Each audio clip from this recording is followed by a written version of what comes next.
C'est Pierre. Non. Et qui vous l'a lancé, cette pierre?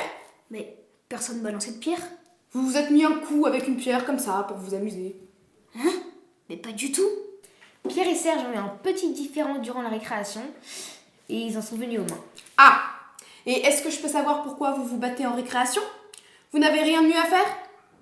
Pierre m'a dit que j'étais faible. Il a insulté mes dents. Comment ça, il a insulté vos dents? Il a dit que quand il voyait mes dents, il avait envie de jouer du piano. D'ailleurs, j'ai toujours pas compris le rapport. T'es pianiste? Franchement, mes dents sont pas si écartées que ça en plus. Hein. Et vous l'avez frappé? Non, je lui ai répondu très calmement. Je lui ai dit qu'il était comme un coton-tige. C'est-à-dire? Bon, que ce lion distingue pas la tête du cul. Non! Je ne veux pas savoir! Vous ne voulez pas jouer tranquillement au lieu de disputer? Comment ça s'est terminé, cette histoire? Bon, je lui ai mis un coup de boule. Vous vous êtes battu avec des boules de pétanque? Bon, non. De toute façon, les boules de pétanque sont toutes parties chez le voisin vu qu'Antoine ne s'est pas visé. Comment ça? Quand on joue à la pétanque, pour Antoine, c'est comme si que le cochonnet était chez le voisin, quoi. Je contre pas ma force. C'est d'ailleurs ma seule faiblesse. Quoi? Vous voulez dire que les boules ont été lancées par-dessus la toiture et elles ont atterri chez le voisin? Oui, hélas. Merci Antoine. Mais c'est pour ça que le voisin est parti avec le crâne ouvert aux urgences la semaine dernière. Je t'avais bien dit que j'avais entendu quelqu'un crier quand tu as lancé la dernière boule de pétanque. Pauvre monsieur Cochonnet. Monsieur Cochet, Antoine, pas monsieur Cochonnet. Vous irez présenter vos excuses au Cochet. À monsieur Cochonnet. Bref, vous irez présenter vos excuses au voisin dès qu'il sera rétabli. Espèce de monstre.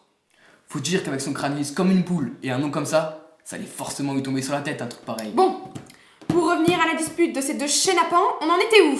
On en était au moment où j'avais mis un coup de boule à Serge. Ah oui, et c'est quoi du coup un coup de boule? C'est ça. Non mais, vous êtes complètement marteau vous! J'ai un grand front, autant s'en servir.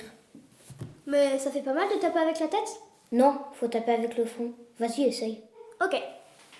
Mais arrêtez, voyons! De toute façon, Pierre, à la prochaine récré, je te règle ton compte. Tu crois que j'ai peur? T'as autant de force qu'une limace tétraplégique. Et toi, t'es tellement laid que je regarde des films de zombies pour oublier ta face. Ça veut dire qu'il veut encore des coups de boule. Allez-y, battez-vous, je fais l'arbitre. Non mais dites, c'est pas bientôt fini ces sauvageries?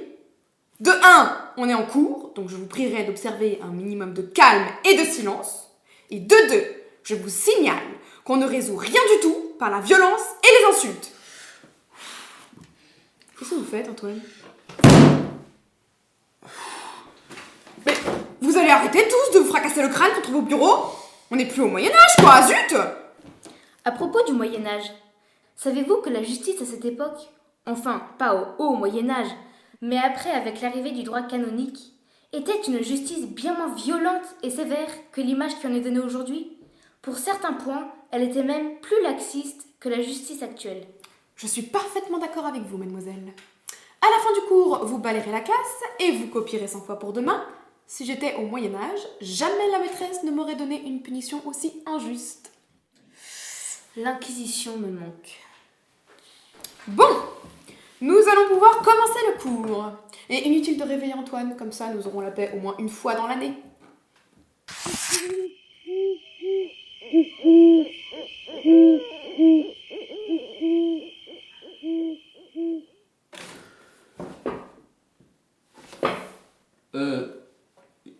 Y a quelqu'un?